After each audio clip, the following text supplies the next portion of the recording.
Vamos a compartir algunas verdades bíblicas en esta mañana. Y para todos ustedes que nos visitan o que tal vez han oído pocas veces acerca de la Biblia, es el primer libro en haber sido impreso en la imprenta de Gutenberg, el primer libro en haber sido impreso. Es el libro que contiene los registros más antiguos de historia, geografía, arqueología, paleontología, antropología, genética, química, matemáticas y cualquier otra disciplina académica que tú me quieras mencionar. No hay comparación con el Tripitaka de Buda, ni con los Vedas de los persas, ni con el Corán del Islam, ni con ningún otro libro religioso. Y el personaje central de la Biblia, que es Jesucristo, no tiene comparación. No podemos poner a Buda, ni a Mahatma Gandhi, ni a Abraham, ni a ningún papa, ni a ningún santo. Nadie se puede poner al lado de la persona de Jesucristo, el Hijo de Dios. Es incomparable su entrada al mundo. Es tan importante la entrada al mundo o en el escenario mundial de Jesucristo que la misma historia está dividida con la venida de Jesús. Yo hace algún tiempo tenía un debate con un ateo por una estación de radio en una nación de Centroamérica y me decía, es que yo creo que ni siquiera Jesucristo existió. Yo solamente le dije, ¿me podría decir ahorita en qué día estamos? Y agarró su reloj, pues estamos en tal mayo de 1994. Le dije, ¿y desde cuándo estamos contando 1994? Y se quedó así, quería voltear al cielo, le comenzó a dar tos y no me quería contestar. Y le dije, le voy a ayudar desde el nacimiento de Cristo. Porque desde que nació Jesucristo se cuenta después de Cristo y antes de Cristo toda la historia humana. Le dije, ¿quién es el personaje que más ha impactado tan grandemente el mundo que inclusive el día de nuestro nacimiento, aunque sabemos que no es el 24 de diciembre, sin embargo se celebra el nacimiento de Jesucristo, no el de Buda, no el de Mahatma Gandhi, no el de Zoroastro, de ningún otro personaje. Hasta los ateos cierran sus comercios. Y no solamente el nacimiento de Cristo es el único personaje del quien llega un espíritu como este en Navidad, de melancolía, de cantos, y nos comenzamos a hacer regalos. ¿De dónde viene todo esto? Que el regalo más grande que Dios nos ha dado ha sido a su Hijo Jesucristo, para que cualquiera que en Él crea no se pierda, mas tenga la vida eterna. Pero no solo eso, sino que también Jesucristo es el único personaje en la historia de quien se celebra su muerte, la famosa Semana Santa, que hasta vacaciones dan. Entonces, cuando venimos a la Biblia, que es el libro que nos muestra la vida, el carácter de Jesucristo, que Él es el reflejo del único Dios vivo y verdadero, vamos a encontrar evidencias filosóficas, históricas, éticas, genéticas, repito, porque más del 40% de las profecías de la Biblia se han cumplido. Una de las más grandes profecías que se cumplieron en el siglo pasado fue el 14 de mayo de 1948, cuando la nación de Israel, después de casi 2000 años de exilio, regresa de una forma sorprendente, asombrosa, que ninguna civilización nunca jamás había tenido lugar, un evento de una nación que haya sido exiliada al mundo y que no hayan sido absorbidos ni de su cultura, ni sus tradiciones, ni su religión, ni nada de lo que Israel había tratado de mantener y que lo mantuvo durante cerca de 2000 años. No ha habido eso. Aquí, por ejemplo, en Estados Unidos, cuando pasamos los mexicanos al otro lado o los que quieren vivir ya, guatemaltecos, nicaragüenses, hay un fenómeno, ¿verdad? Que al entrar a Estados Unidos, los mexicanos o los que viven o han nacido allá ya no quieren ni hablar español, porque quieren ser absorbidos por la cultura, no quieren ser diferentes a los demás y se visten con sus calcetines, su cachucha, quieren vivir tipo americano, porque se tienen que adaptar. Italianos, alemanes ya no hablan italiano, ya no hablan alemán. Pero no así sucedió con el pueblo judío. Las conferencias anteriores que dimos el viernes y ayer pueden ustedes encontrar mucho más información. Ahora, muy bien, veamos a continuación que muchos filósofos y muchos escritores han tratado de ofrecernos diversas interpretaciones acerca del origen del universo.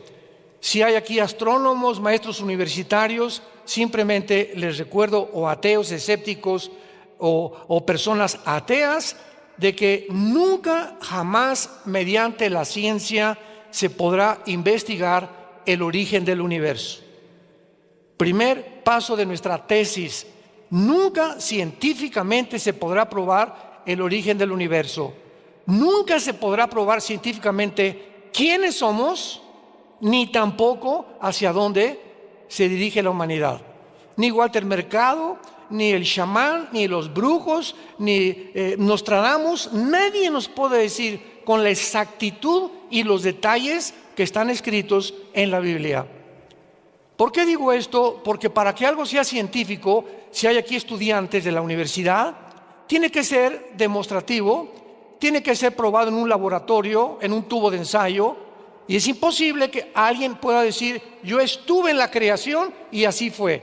Bueno, entonces los astrónomos comienzan a inventar. ¿Y qué fue lo que inventaron desde hace más de 2-3 siglos? Que el mundo se inició con una explosión que se llamó el Big Bang, y que a través de esa explosión entonces hubo una mezcla, una sopa de elementos químicos, y se produjo la vida. Y cuando comenzamos a examinar esta teoría, escuchen, que se adoptó como la verdadera teoría del origen del universo en Oxford, en Harvard, en Princeton, en Yale, en la Universidad de México y en las universidades del mundo entero. Y se adoptó además como algo evidencial que podían, y lo escribieron casi científico, que habíamos venido de Chita, que éramos el producto accidental de una evolución, cuando nunca, jamás en la historia se ha demostrado la evolución, porque jamás ha habido la mutación de una especie a otra especie. Y cuando se descubre en 1954 por los doctores Crick y Watson la molécula del ADN, el ácido desoxirribonucleico, se acabó. El 60% de los ateos se convirtieron, al darse cuenta que era imposible sostener mediante los aminoácidos, ni por la segunda ley de la termodinámica, ni por la biología, y menos ahora por la genética. Era una imposibilidad la evolución. Y se seguía enseñando en las universidades. Entonces vemos nosotros un mundo, ¿verdad?, completamente confundido, donde los científicos también postulan teorías que no pueden tener ningún sostén científico. Si alguien te dice comenzó por una explosión el mundo y el universo, ¿quién produjo la explosión? Y vamos a seguir con esta línea, como decíamos ayer. Y si hubo una explosión, ¿acaso la materia produce el pensamiento o la conciencia? Pienso, luego vivo, vivo, luego tengo que existir. Y si tengo que existir, tiene que haber una causa. Esta causa no puede estar dentro de mí, esta causa está fuera de mí. Así venían y discernían los filósofos griegos la vida. Platón, Sócrates, la mayor parte de los filósofos llegaron a la conclusión de que tenía que haber un Dios. Nunca descubrieron quién era ese Dios, pero no podían concluir que pudiera ser un accidente en la vida. Es un absurdo, es una irracionalidad filosófica del ser humano. Ahora, ¿cómo se originó la vida, verdad? Nadie nos puede decir cómo se originó la vida. Hace algún tiempo hubo un doctor llamado Sigmund Freud que comenzó a tratar, después de que rechazó la Biblia cuando era joven, de investigar realmente el problema de la conducta, de la mala conducta del ser humano. Entonces Freud comenzó a hacer experimentos con personas con problemas de carácter mental, y los comenzó a hipnotizar. Y al hipnotizarlos, él trataba de, después de la conciencia, pasarla a la subconsciencia, pasarla a otra conciencia, para que de forma inconsciente o subconsciente arreglarlos mientras estuvieran hipnotizados, regresándolos a la conciencia, pudieran estar sanados. Y finalmente atribuyó, es que el problema de los seres humanos está en la sexualidad infantil. ¿Y qué atribuyó Freud al ser humano? Que el problema se encontraba en la mente. Damas y caballeros que nos visitan, la Biblia es el único libro que nos dice quiénes somos. Pues lógico, si yo compro un carro en la Volkswagen y se me descompone, no voy a ir a la Mercedes-Benz a que me lo arreglen. ¿Por qué? Porque ellos no son los fabricantes. Entonces, si algo tiene un problema con mi carro, lo llevo con el fabricante. Y si un problema humano existe, no voy con el psicólogo que me ayude, ni con el psiquiatra, ni con la doctora Corazón. Tenemos que recurrir con el fabricante. ¿Y quién fue el fabricante? Dios, el Dios de la Biblia, el Dios y Padre Jesucristo. ¿Y qué dice Él? Dejemos que Dios nos hable, permitámosle a Dios que pueda exponer realmente lo que la revelación que nos dejó condensada en la palabra de Dios. Y Jesucristo nos dice aquí en la Biblia, a los que lo quieran apuntar, que somos un espíritu, número uno, que tenemos un alma y que vivimos dentro de un cuerpo. Entonces, el ser humano no es solamente intelectual, como dicen ateos, es que aquí hay moléculas moviéndose y somos el resultado de líquidos gástricos y las neuronas que expelen también ciertas cosas y ciertas sopas que se conjugan en el cerebro y de ahí viene el pensamiento. Y vuelvo a repetir, buscan la manera de poder explicarle al ser humano las barbaridades que no pueden explicar porque ellos no son los fabricantes. Entonces, si somos espíritu, el ser humano no lo sabe. Y entonces el ser humano se ha dedicado ¿a qué cosa? Alimentar la mente, o sea, el intelecto, filósofos, ciencias políticas, astronomía, y nada de eso está mal. Y el cuerpo, una buena comida, una buena alimentación, una buena bebida, no Coca-Cola, no harinas blancas, no sal, etcétera. Ejercicio, porque el cuerpo necesita un sostenimiento, así como la mente. Una persona que no lee un libro al mes, te vas a quedar hecho un chorizo. Dicen que en Europa leen 30, 40 libros mínimo los universitarios al año. Cuando se hizo la investigación en el continente americano, ¿cuántos libros se leían en México? 1 cada 3, 4 meses. Con razón. Tenemos que alimentar la mente. Pero ¿cuántas Netflix ves? ¿Y cuántos cuentos de Calimán has leído? ¿Y cuántas telenovelas han visto? No se pierde ninguna telenovela. Por eso estamos como estamos. Así está el mundo completamente desesperanzado. Entonces baja Jesucristo, Dios manda al mundo a su Hijo Jesucristo hace 2000 años y Jesucristo dice esto: no solo de pan vivirá el hombre, y se lo dice a Satanás, Mateo capítulo 4, sino de toda palabra que sale de la boca de Dios. Dios viene en la forma de su Hijo al mundo a decirnos: si tú eres espíritu, hijo mío, tu espíritu está completamente muerto. Y entonces estás tratando de comprender el universo, el mundo, mentalmente, intelectualmente, e intelectualmente es limitada el pensamiento y el conocimiento humano.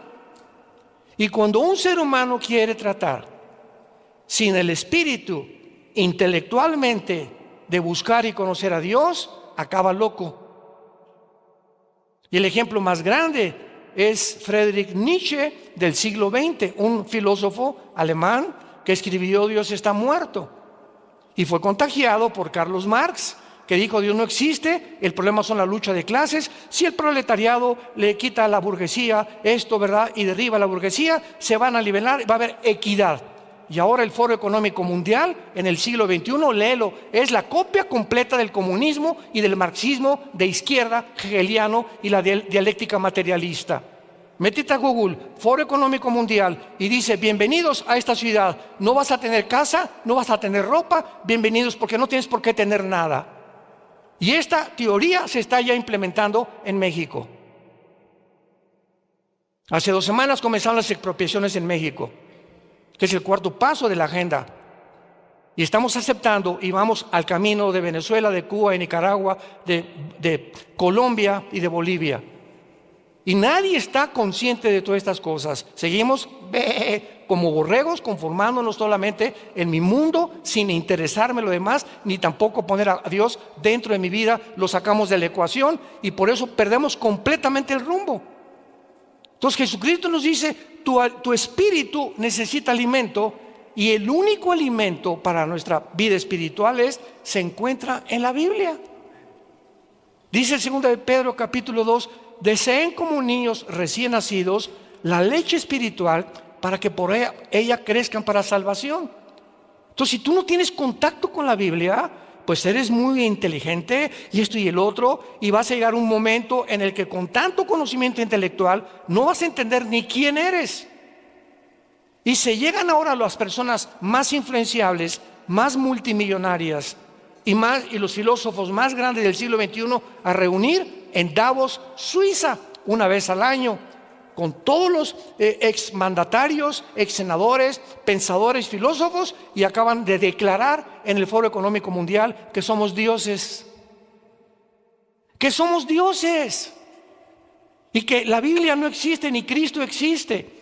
Y que vamos a crear una superraza de seres humanos, porque tenemos ahora la tecnología, la cibernética, y tenemos ahora la genética para mezclar ya razas y mezclar las características del murciélago, que tiene un radar, y sacar el ADN del murciélago, mezclarlo con el ADN del ser humano o con el ADN de un león, para que seamos hombres guerreros, y además con el radar, y mezclar así todos los ADNs cuando la misma genética lo impide. Y se vuelven mutaciones, ¿verdad? Se vuelven cosas híbridas o quimeras que no pueden tener ninguna realidad real, científica. Pero es la locura a la que hemos llegado, hermanos, en Cristo, damas y caballeros. Y tenemos que abrir los ojos para darnos cuenta que tenemos que comenzar a regresar a Dios. ¿Cuál es el verdadero propósito de nuestra existencia? El ateísmo, el humanismo, el materialismo y la evolución afirman que todo es material. Yo lo digo porque yo, antes de convertirme y conocer a Jesús, yo fui ateo.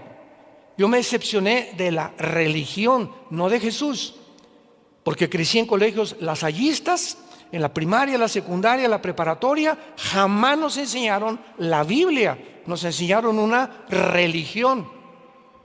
Y cuando me dijeron que yo ya quería ser cura, a los 14, 15 años de edad, en el seminario salesiano de Acapulco, Guerrero, y me dijo el arzobispo en una mañana, todos los que éramos como 4 o 5 estudiantes que estábamos puntos, nos entraron como acólitos. ¿Se acuerdan que antes había los acólitos? Y nos enseñaban en latín para que le contáramos al Padre. Cuando el Padre entra al altar, dice, me introduzco al altar de Dei.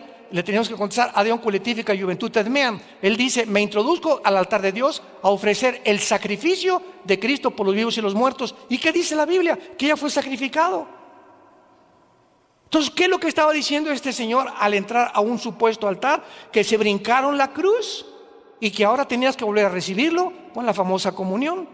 Y te tomas la comunión el domingo, y el lunes, martes y miércoles te portas como diablo y la vuelves a tomar otra vez el domingo. O sea, Cristo entra y se sale, entra y se sale. ¿Y qué dice la Biblia? Les doy vida eterna para siempre.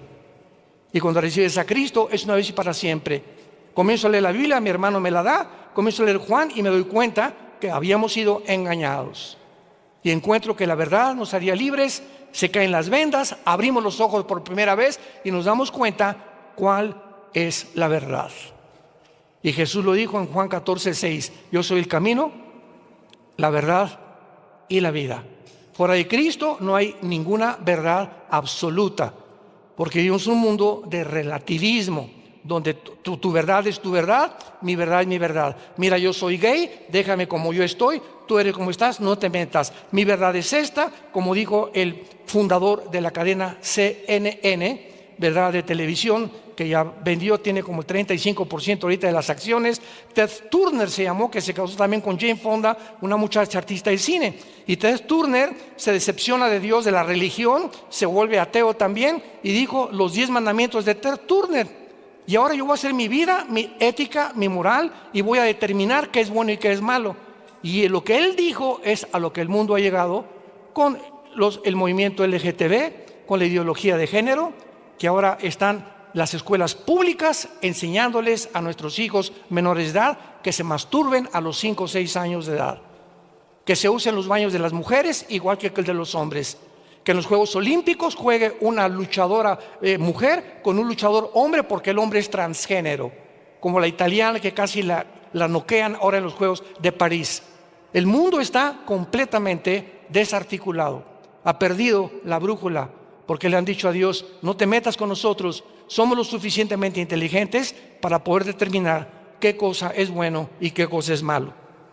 Tenemos ateos como Carlos Marx, Sigmund Freud, Nietzsche, Bertrand Russell, que dijo: bueno, pues es que jamás se podrá llegar a la verdad.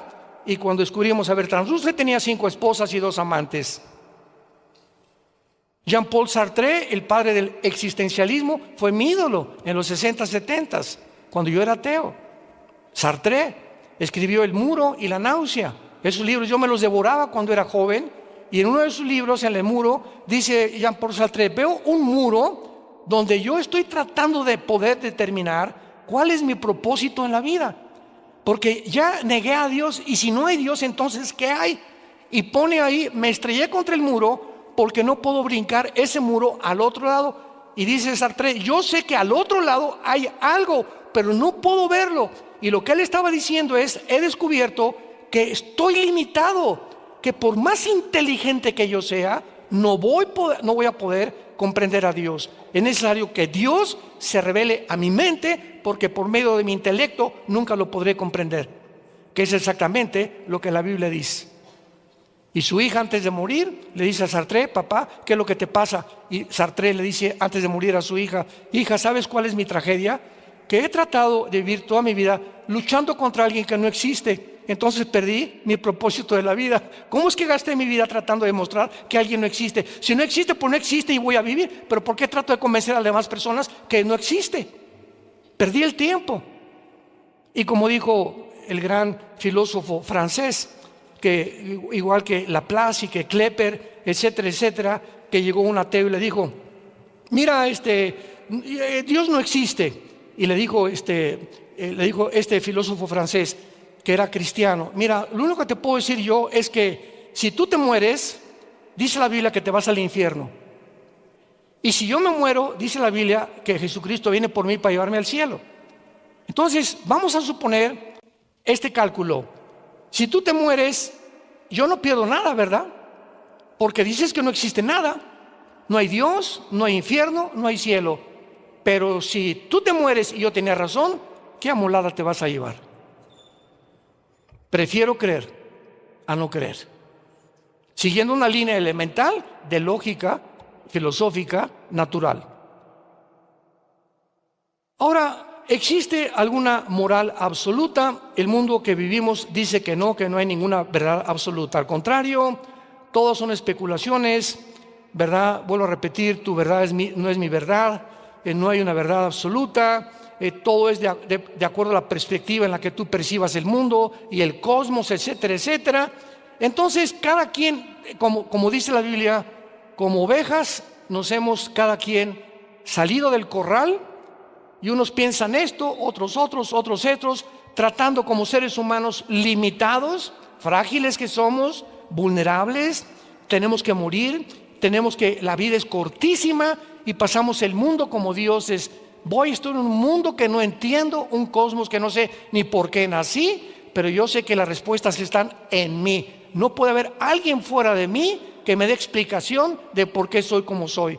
Y esas personas así mueren exactamente, dice la Biblia, igual que como mueren las vacas, igual que como mueren los animales. ¿A qué me refiero? Los animales se despiertan, comen su comida, su cena, y se levantan, comen, otra vez, duermen y otra vez, y así pasa su vida. Y los seres humanos, dice la Biblia, que pasan su vida sin jamás haber descubierto que el Dios que existe tiene un propósito para tu vida, has vivido en las tinieblas, naciste en las tinieblas, viviste en las tinieblas, alcanzaste y fuiste presidente, y 5 compañías como Steve Jobs, el que fundó la famosa, ¿verdad?, red de Apple, muere y dices que con todos los millones que yo tuve, murió de cáncer porque buscó brujos para que lo curaran. Dice Steve Jobs, jamás se puede descubrir la verdadera razón por la cual existí. ¿De qué me sirvió ser multimillonario? Jesucristo dijo, ¿de qué le sirve al hombre ganar el mundo si pierde su alma? ¿De qué te sirvió ser y tener el poder que pudiste adquirir, y el dinero que alcanzaste, y ya fuiste diputado, y ya fuiste gobernador, y después qué? ¿Que no sabes que la vida se te tiene que acabar? Y cuando se te acabe la vida, ¿qué es lo que vas a poder abrir al abrir los ojos? ¿La condenación eterna o el cielo que Jesucristo viene por nosotros? Y tenemos una sola vida para decidir lo que queremos hacer con nuestra vida. Ahora, muy bien, en Juan capítulo 17, que es una de las oraciones más maravillosas que se encuentran en la Biblia, Jesucristo ora al Padre antes de morir. Y podemos contestar en este pasaje realmente cuál es el propósito por el cual tú y yo nacimos. A los jóvenes se les enseña, hijo, busca una profesión donde hagas dinero. ¿No es cierto? No, papá, quiero ser futbolista. Pues mira, va a estar muy difícil, que ser como Messi o como Cristiano Ronaldo, ¿verdad? Te vas a morir de hambre. Quiero ser músico. No, pues mira, búscate una profesión donde hagas dinero. Siempre estamos impulsando y motivando a nuestros hijos el dinero, el dinero, el dinero.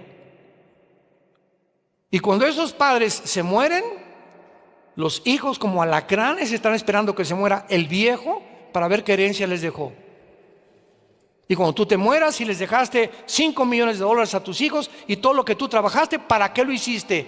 Para dejárselos a hijos tuyos, a una herencia que tú dejaste, que nunca les hablaste de la vida eterna ni el propósito por el cual vienen a vivir.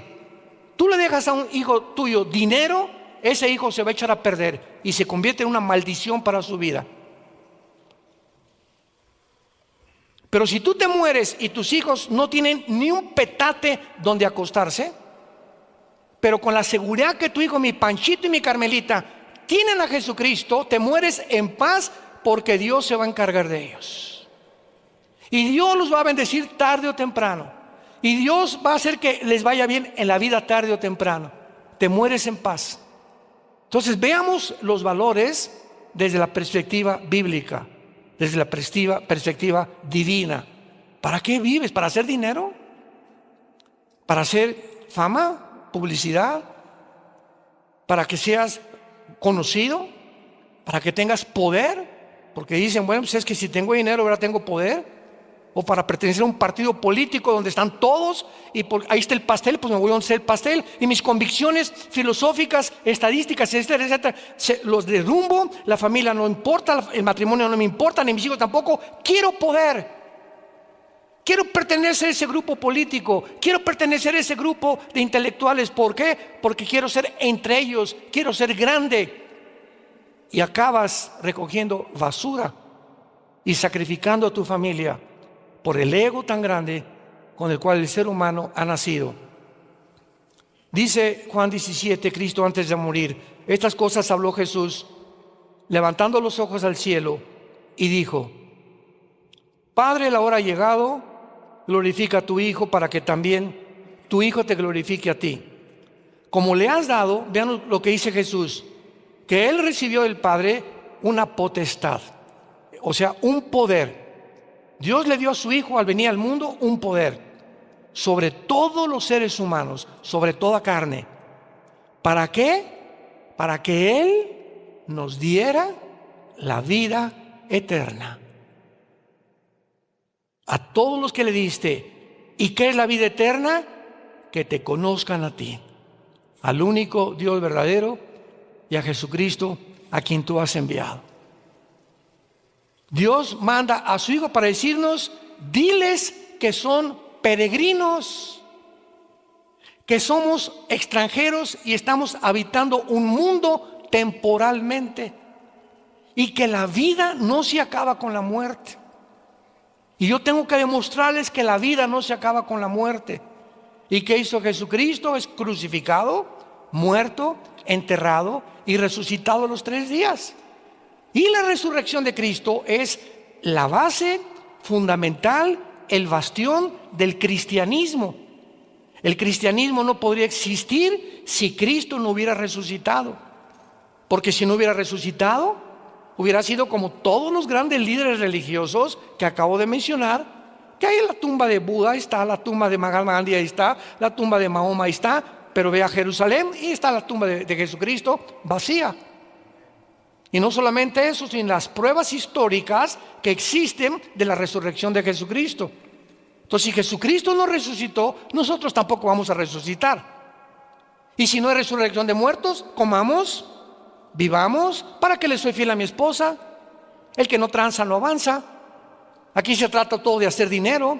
Pues voy a chantajear, voy a defraudar, no voy a pagar mis deudas, voy a tratar de tener amigos por intereses políticos o económicos nada más. Voy a tratar de abrirme paso a como dé lugar. No me importa que sacrifique a mi familia, porque solamente soy yo. Hago mi jaula a mi alrededor y me meto en una pecera donde solo yo existo. Mis propósitos, mis intereses y los demás a mi alrededor, no me importa nada. Y viene Jesucristo y nos rompe esa cápsula en la cual nos habíamos encerrado y nos dice: el secreto de la vida no está en encerrarte en ti, sino en vivir para los demás. En vivir para los demás. Yo no vengo a que ustedes me sirvan.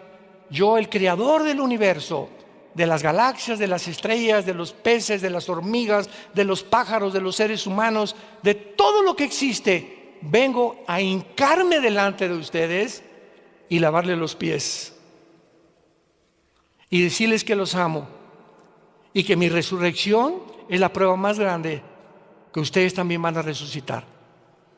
Y si Jesucristo no hubiera resucitado, no tendríamos ninguna garantía de que hay vida después de la muerte. Esta es la vida eterna, que conozcamos a Dios. Y nadie puede conocer a Dios a través del vudú, o a través de la meditación trascendental, o a través de Hare Krishna, o meditando y me estoy concentrando con Él, o a través del peyote, o de la marihuana, o del LSD, o de los fetaniles. Ninguna otra droga, ningún otro medio, ningún otro sistema inventado por los seres humanos, a través de ninguna religión vas a llegar a Dios, porque las religiones no salvan ni dan el conocimiento de Dios. El cristianismo no es una religión, es una relación personal, viva, dinámica, orgánica con alguien que está vivo. Ves a los del Islam, ¿verdad? Se hincan y ahí están, no saben ni a quién, Alá, no saben, no tienen ni pensamientos para Alá. Y lees el Corán: maten a los que no sean musulmanes o decapítenlos. Y vienes a la Biblia y nos muestra la historia del principio al final como está escrita, para que sepamos que Dios se adelantó a la historia para demostrarnos que Él es real, que la Biblia es la palabra de Dios y que Jesucristo es su Hijo, que quiere entrar esta mañana a tu vida y darte la vida eterna. ¿Qué es la vida eterna? Que cuando tú mueras no te condenes en el infierno. Cristo habló más veces del infierno que del cielo, y habló más veces de los demonios que de los ángeles. Era tan grande la preocupación, y Cristo en Getsemaní, saliéndole sangre por las capilaridades de su piel, que Él sabía que se iba en la cruz a enfrentar a todo el pecado de todos los seres humanos, a Satanás y a la muerte. Y le gritó a su Padre: si es posible, pasa de mí esta copa. Pero finalmente Él se rindió y le dijo: Padre, no se haga mi voluntad, sino tu voluntad. Porque de tal manera amó Dios al mundo que nos dio a su Hijo Jesucristo.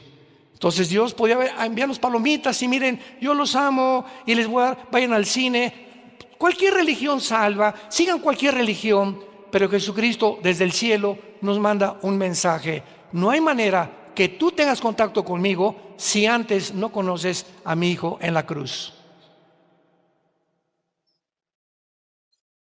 No hay manera de conocer a Dios si antes no conoces a Jesucristo, porque es Jesucristo el mediador, el que nos conecta con la fuente de energía. Y si tú crees esto, tienes la vida eterna.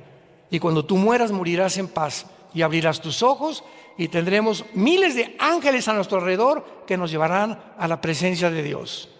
Y ahí podrás saber, valió la pena en la corta vida que Dios me dio haber creído en el Hijo de Dios.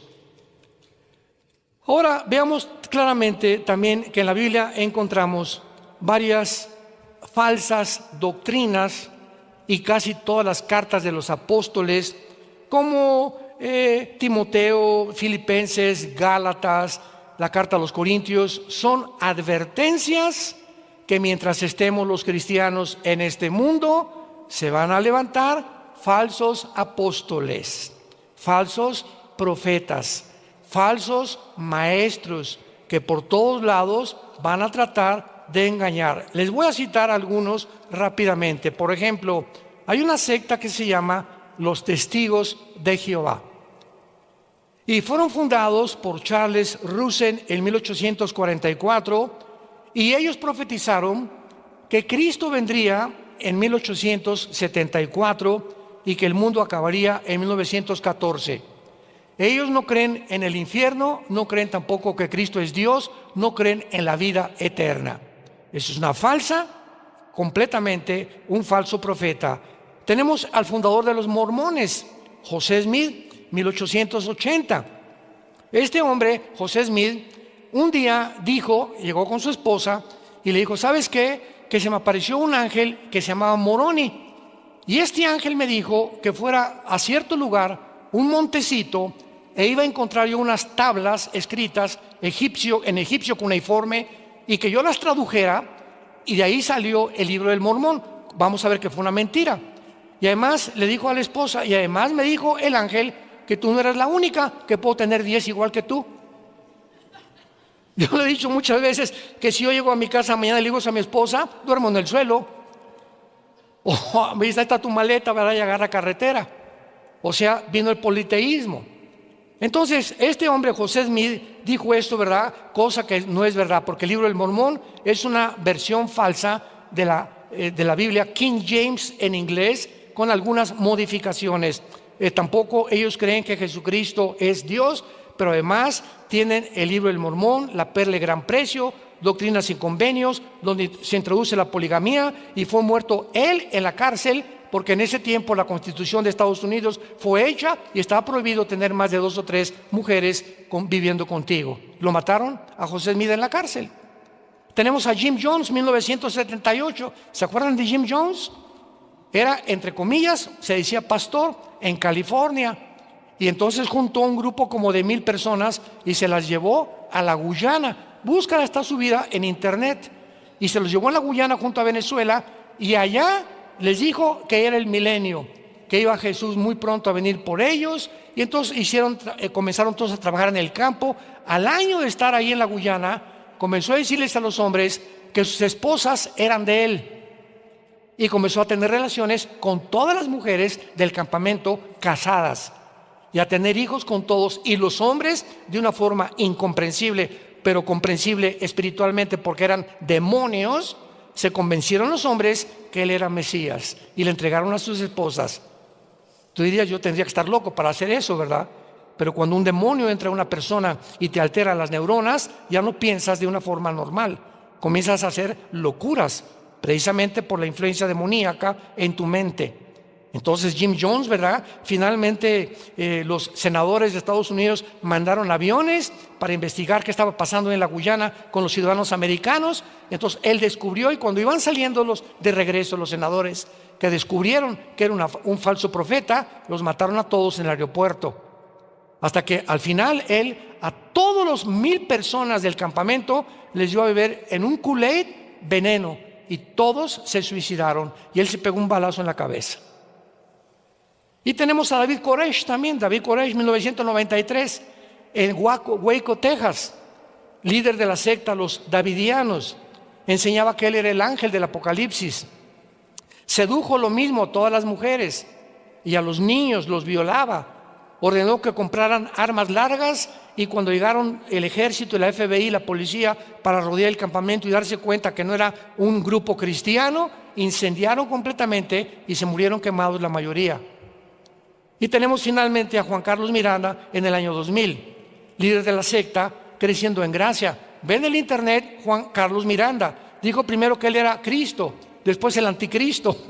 Y cuando entraba hacia el púlpito decían: damas y caballeros, Jesucristo en persona. O sea, ¿cómo puede un público, el día que Alán les diga Jesucristo en persona, ustedes van a ir a esta iglesia, ¿verdad? Decía Alán, el pastor ya se volvió loco, ¿qué le pasa? Pero ¿cómo es posible, pregunta, que haya un público que acepte esto? Nos damos cuenta que poco a poco el engaño va entrando porque los cristianos no quieren estudiar la Biblia. Y llega el momento en tu negligencia espiritual que comienzas a creer cualquier cosa, porque ya no tienes el discernimiento para saber quién es verdadero y quién es falso, porque no te ha gustado nunca estudiar las Sagradas Escrituras. Y finalmente tenemos también extremos en las profecías bíblicas. Por ejemplo, hace algún tiempo oí que no sé cuántos se acuerden de las famosas lunas de sangre. ¿Se acuerdan? Que fueron las famosas lunas de sangre, y comenzaron las redes sociales que Cristo ya venía, que esto y que el otro, y que era la señal, y que era el cumplimiento de Joel 2, 30 y 31. Vean lo que dice Joel 2, 30 y 31 en el Antiguo Testamento. Dice así: y daré prodigios en el cielo y en la tierra, sangre, fuego y columnas de humo. El sol se convertirá en tinieblas y la luna en sangre antes, por el amor de Dios, subraya esa palabra. ¿Cuándo va a suceder eso? Antes que venga el día grande y espantoso de Jehová, que es la segunda venida de Jesucristo. Entonces, ¿cómo pueden adelantarse, verdad, de que ya Jesucristo iba a venir cuando ni siquiera estamos en la segunda venida, cuando ni siquiera el anticristo ha surgido? Vinieron las vacunas y nos llegaban pero cantidad de correos. Oiga, ¿y la vacuna es del anticristo? ¿Es la marca del anticristo? Le dije: cabeza de melón. ¿No has leído Apocalipsis capítulo 13? Sí. ¿Qué dice? Que la marca del anticristo será aquí en la frente o en la mano derecha. ¿Dónde te ponen las vacunas? Aquí, hermano. Entonces, ¿cómo llegas a creer o a sugerir o a deducir que es la marca del anticristo? Pero las vacunas serán aquí y la marca del anticristo será aquí y será aquí. Tal vez un chip o alguna implantación que se haga por debajo de la piel, que pueda tener el control y tu información de quién es tu seguro social, qué enfermedades tienes, etcétera, etcétera. Y tú vas a llegar a una tienda, a comprar un coche, a vender una casa, y no podrás hacer ninguna transacción hasta que tú puedas pasar por ciertos aparatos como están actualmente en los aeropuertos ya en el mundo entero, y pueda detectar quién eres. Y cuando tú tengas la marca, tu condenación está completamente asegurada, porque las personas que se marcan con la marca del anticristo no tendrán salvación. Lo dice Apocalipsis capítulo 14.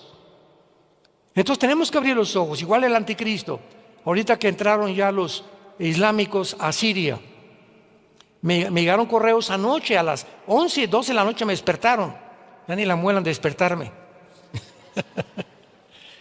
Oiga, este señor Al-Galani, el nuevo líder ahorita de los yihadistas ahí en Siria, te están diciendo que es el anticristo. ¿Qué dice la Biblia del anticristo?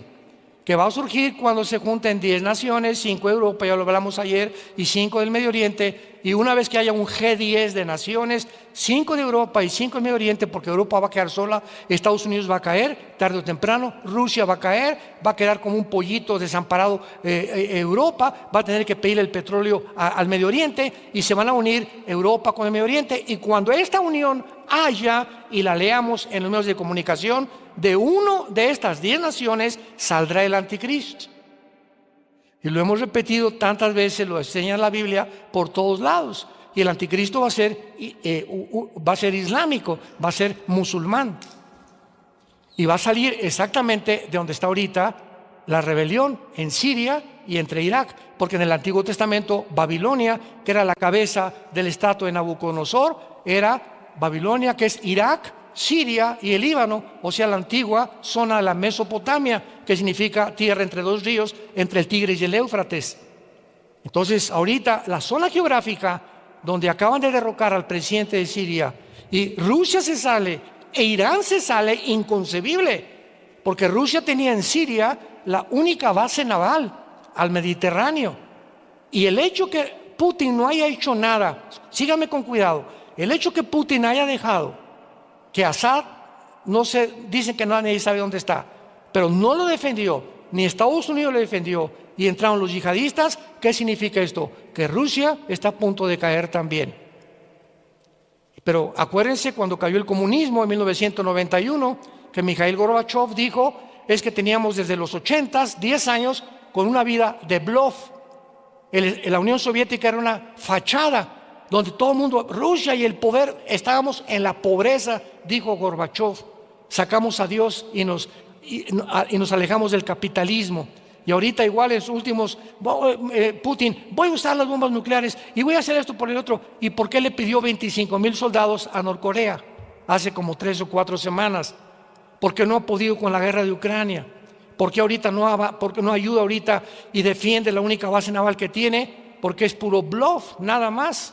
El poder de Putin es la guerra nuclear. Y si llega a usar las bombas nucleares, entonces sí, seguramente va a ser la causa de la caída de Washington.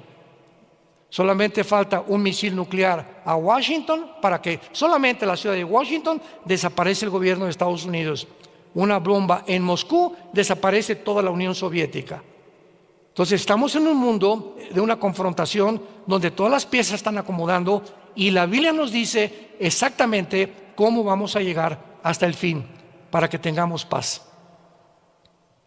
Para que en esta mañana te arrepientas de tu vida. Para que en esta mañana consideres que tú no tienes la garantía, ni yo tampoco, de que mañana vamos a amanecer. Nuestra vida siempre pende de un hilo. Un infarto al corazón, de repente te sientes muy bien y vas al doctor. Discúlpeme, don Pancho, pero la radiografía dice que usted está lleno de cáncer. Una embolia cerebral, una bala perdida, un accidente de tránsito. Ni tú ni yo sabemos que mañana vamos a vivir. La Biblia dice, como tú no sabes y tu vida es tan inestable y tan incierta, acuérdate y no te endurezcas cuando oigas su voz. No se endurezcan cuando ustedes oigan la voz de Dios.